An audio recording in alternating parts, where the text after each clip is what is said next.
Today we're going to be working on a self-portrait. Now this portrait might take any kind of guise once we're finished, but we're going to have a nice long piece of 80-pound paper. We're going to hold it the portrait direction, which is straight up and down, not horizontal.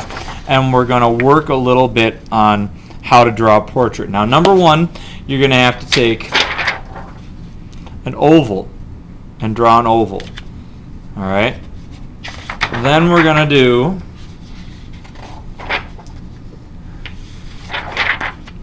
the guidelines.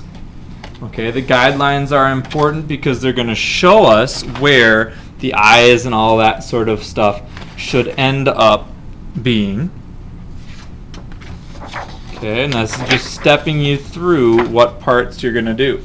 Then after that's done, we're going to put in our next set of guidelines, the guidelines for the nose and mouth. Okay, you can kind of see where those are. We'll talk about those when the time comes. The next one is the guidelines for the eyes, and this is pretty complicated.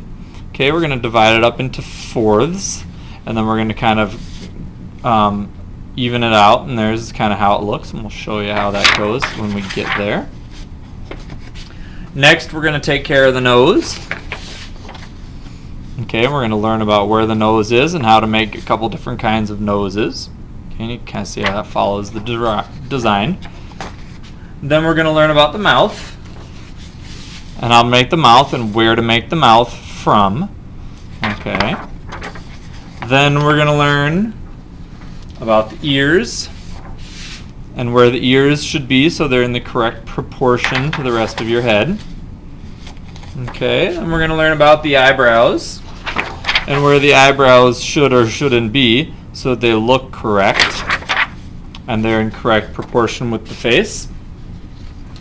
Then we're going to learn about the neck and where the neck should exit your head and how big it should be and how wide it should be and all that, so it's in the correct proportions. And then we're going to learn, finally, last but not least, we'll learn about the hair and how the hair should go on to the top of a head.